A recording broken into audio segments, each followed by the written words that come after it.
We've all seen it. The desperate command from the cockpit of a starship, a Corellian freighter perhaps.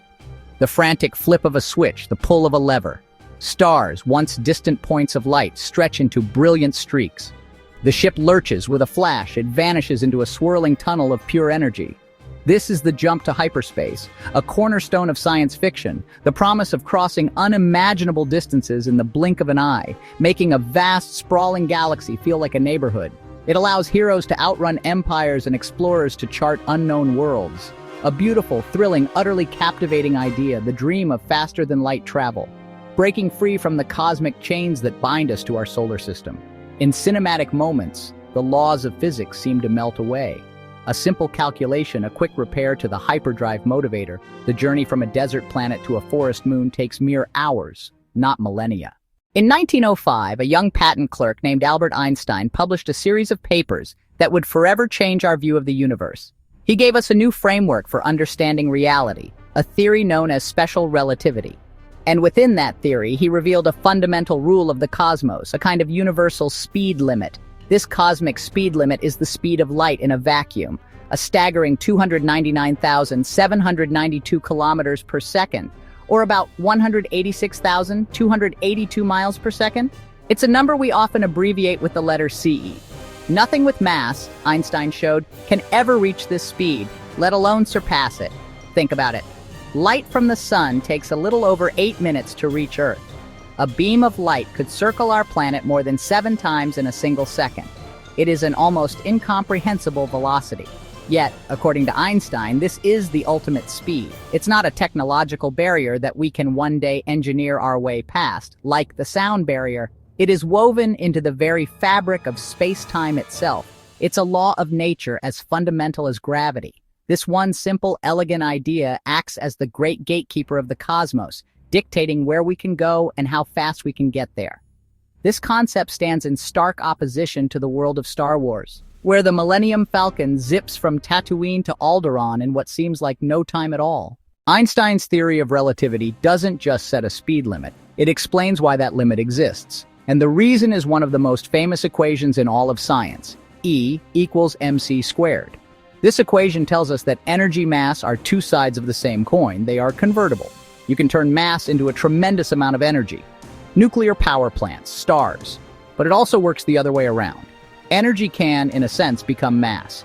And this is the crux of our problem. As you accelerate an object, you are constantly pumping kinetic energy into it. According to relativity, that added energy contributes to the object's total mass. So the faster you go, the more massive you become. At everyday speeds, this increase in mass is so infinitesimally small that we can't even detect it. But as you start to approach the speed of light, the effect becomes dramatic. A spaceship traveling at 87% the speed of light would have twice its resting mass. At 99.5% the speed of light, it would be 10 times more massive. If Einstein's laws prevent us from moving through space faster than light, what if we could, move space itself? This is the brilliant and highly speculative idea behind the Alcubierre warp drive, a theoretical concept proposed by physicist Miguel Alcubierre back in 1994.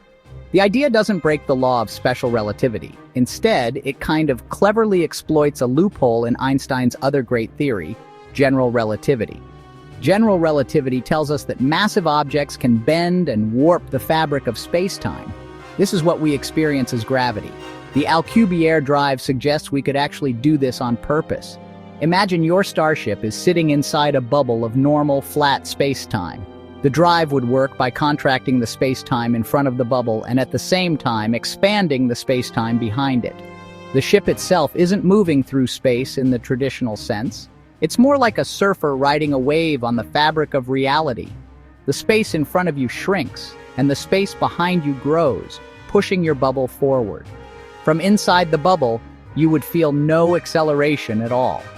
You could be perfectly still, sipping your coffee while your bubble zips across the galaxy at an effective speed many times greater than light. If bending space in a wave is too difficult, what about, punching a hole through it? This leads us to another fascinating concept from Einstein's general relativity, the wormhole, or as it was originally called, an Einstein-Rosen bridge. A wormhole is a theoretical tunnel, a shortcut through the fabric of space-time. Imagine space-time is a giant sheet of paper. To get from one point on the paper to another, you would normally have to travel across its surface. But what if you could fold the paper over, bringing the 2 points very close together, and then poke a pencil through both layers? That pencil hole is the wormhole. This shortcut wouldn't require you to travel faster than light.